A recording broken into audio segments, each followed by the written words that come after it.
Budget এলেই আমজনতার বড় জিজ্ঞাসায় থাকে কোন পণ্যের দাম কত বাড়ছে। বাজেটের আগে থেকেই বাজারে বেড়ে যায় বিভিন্ন পণ্যের দাম। বাজারে সেই পরিস্থিতির খোঁজ রাখছেন সহকর্মী আরাফাত ইসলাম শুভ। সরাসরি যুক্ত হচ্ছি তার সঙ্গে। শুভ, বাজেট আসার আগেই কিন্তু আমরা জানি যে বাজার কিন্তু অস্থিতিশীল অবস্থা বিরাজ করছে এবং বাজেট হওয়ার পর জনমনে কিন্তু একটি প্রশ্ন থাকে যে কোন জিনিসের দাম আসলে কেমন বাড়বে। এটি নিয়ে আপনি কি জানাবেন? জনগণের সাথে কথা বলতে পেরেছেন কিনা?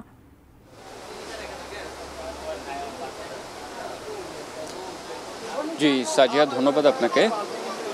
যেহেতু আগামীকাল বাজেট ঘোষণা করা হবে, বাজেটের শুরুতে যদি বর্তমান বাজার পরিস্থিতি বলি, এখনও কিন্তু সেই প্রভাব বাজারে পড়েনি।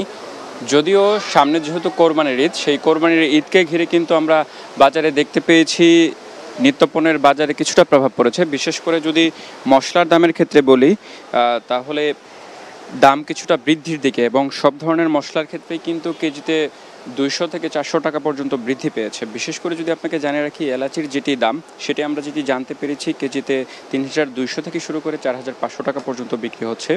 এছাড়াও লবঙ্গ যেটি, সেটি 1650 থেকে 1850 টাকা কেজি। এছাড়াও গোলমরিচ 950 থেকে 1050, দারুচিনি 550 থেকে 650 এবং জিরা 780 থেকে 900 টাকা কেজিতে বিক্রি হচ্ছে। এর পাশাপাশি নতুন করে অন্যান্য যে সকল পণ্য রয়েছে নিত্যপণ্য, সেগুলোতে খুব বেশি একটা দাম বাড়েনি বলে আমাদেরকে মুদি দোকানদাররা জানাচ্ছেন। তবে আমরা যেটি দেখতে পাচ্ছি, যেটি বিক্রেতারা বলছেন, তারাও প্রত্যাশা করছেন সামনে যে বাজেট আসন্ন রয়েছে সেই বাজেট ঘিরে যাতে কিছুটা বাজার নিয়ন্ত্রণে আসে।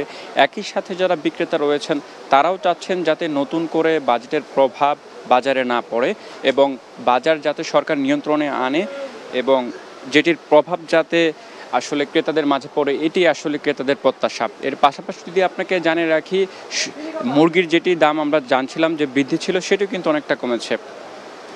আজকের বাজার দর অনুযায়ী যেটি সোনালী মুরগি সেটি 320 টাকা কেজি, এবং ব্রয়লার মুরগির দামও কেজিতে 20 থেকে 30 টাকা কমে 180 টাকা কেজিতে বিক্রি হচ্ছে।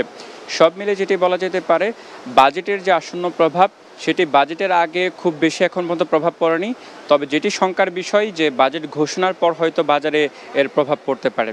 সব মিলে এই ছিল এখন পর্যন্ত আমার কাছে নিত্যপণ্যের বাজার থেকে সর্বশেষ আপডেট।